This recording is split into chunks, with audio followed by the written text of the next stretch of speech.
Aujourd'hui, je vais t'expliquer pourquoi il y a des règles dans les écoles d'arts martiaux.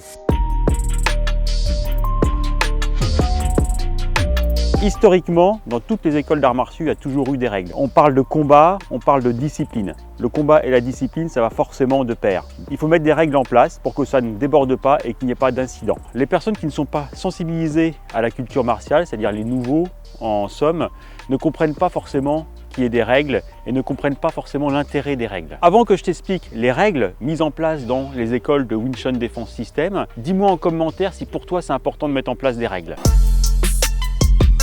La première règle dans mon école, lorsqu'on vient et qu'on participe à un cours d'essai, c'est d'avoir un t-shirt blanc.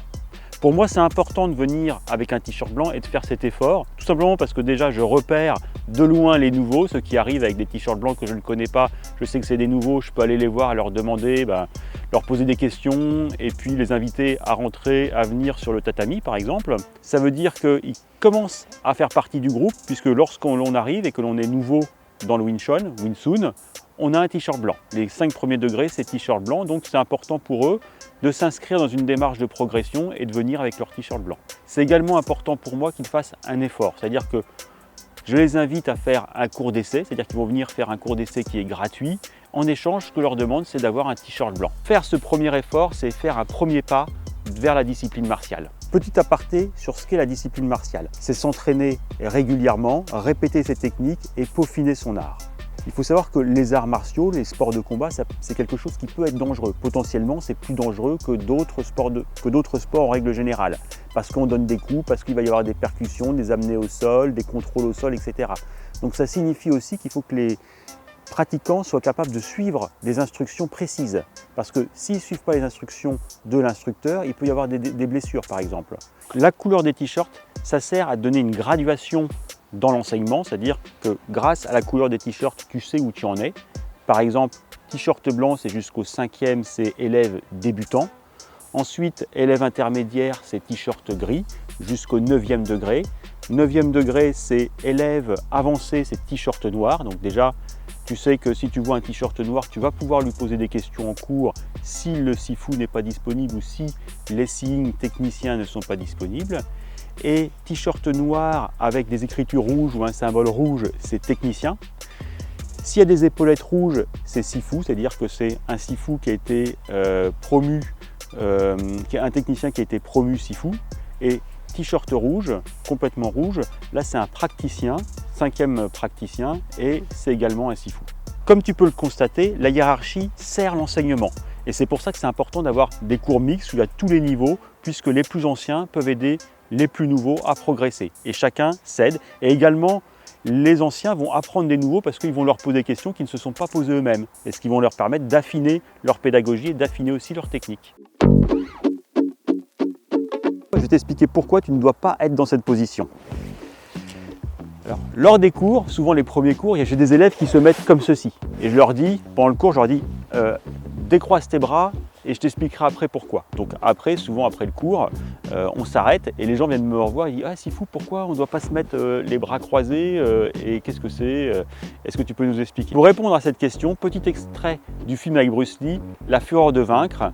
Je suis le plus mauvais élève de Jingbu Moon, monsieur.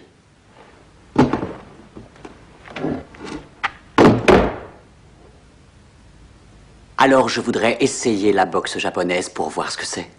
Il faut savoir que la position corporelle va sous-communiquer certaines choses. Lorsqu'on a les bras croisés, ça peut être de la provocation. Souvent, les gens qui, lors des cours, ce n'est pas de la provocation, c'est juste soit de la timidité, soit une habitude où ils se mettent comme ça pour se protéger. Mais ça peut être interprété comme une provocation et ça veut dire je provoque le sifu, je provoque l'enseignant. Donc ça, c'est pas accepté dans des écoles traditionnelles puisque imaginez quelqu'un qui arrive et qui provoque l'enseignant, ça se fait pas et en plus ça pourrait être dangereux pour celui qui croise les bras. Je te donnerai seul la leçon que tu mérites.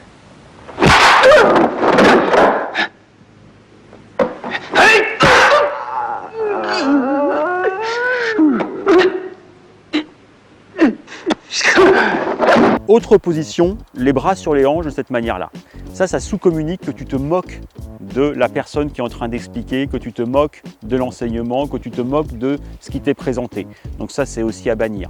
Alors évidemment, je sais que les gens qui se mettent comme ça, souvent c'est pas pour se moquer, mais ça peut communiquer cette chose-là.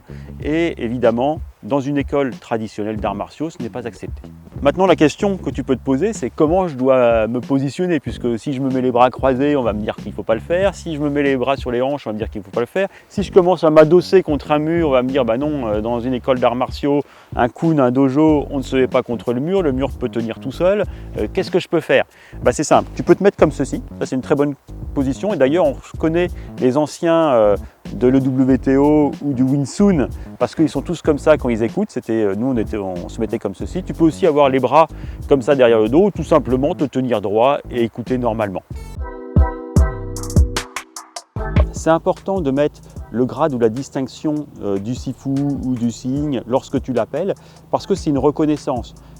Toi qui t'entraînes, tu sais à quel point c'est difficile, à quel point ça te demande de la discipline, de la rigueur. Donc quelqu'un qui devient seeing, il faut l'appeler seeing, un tel, son prénom, ou sifu, un tel, ou sifu tout simplement si c'est le sifu principal. Avant d'obtenir son titre, le sifu ou même le seeing ont pratiqué pendant des années. Certains sifu, ça va être 20 ans, 30 ans, 40 ans. Et ça, c'est quelque chose que tu dois respecter. Comme un médecin, un docteur, tu vas l'appeler docteur parce qu'il a fait un certain nombre d'études, c'est une reconnaissance, tu vas lui dire docteur un tel.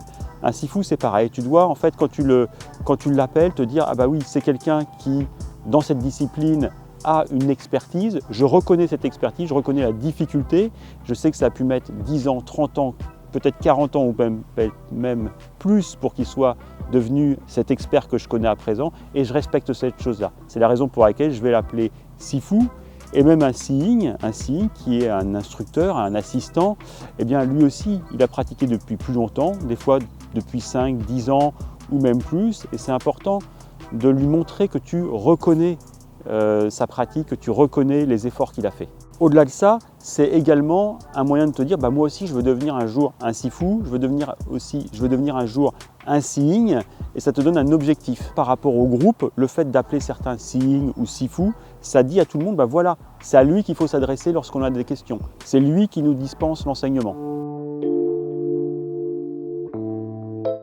Alors comme tu le sais, le Wing Chun Defense System, ce n'est pas typiquement une école d'arts martiaux traditionnelle, c'est plutôt moderne, plutôt axé self-défense, tout en gardant des bases de Wing Chun solides.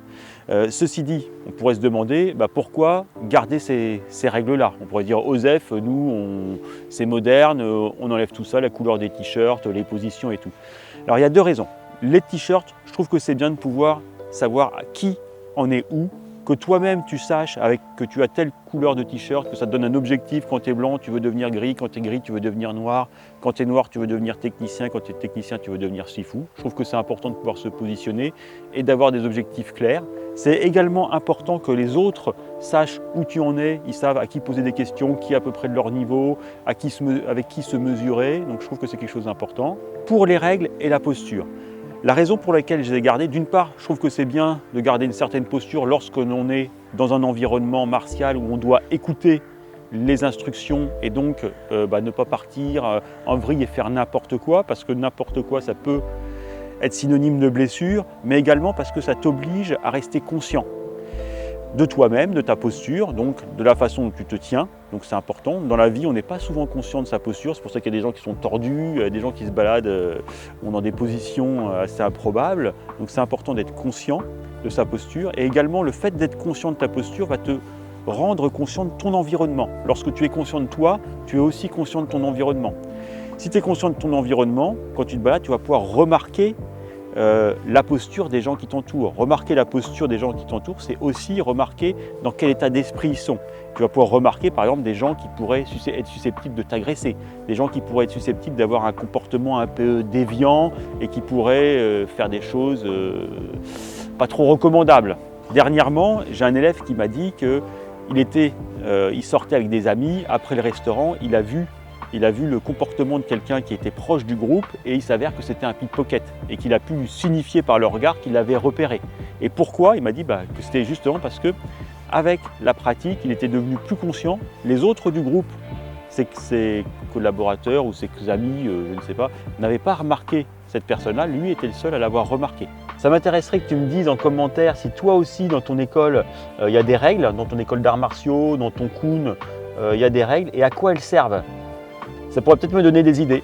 C'était Sifu Joanmo, on se retrouve pour une prochaine vidéo.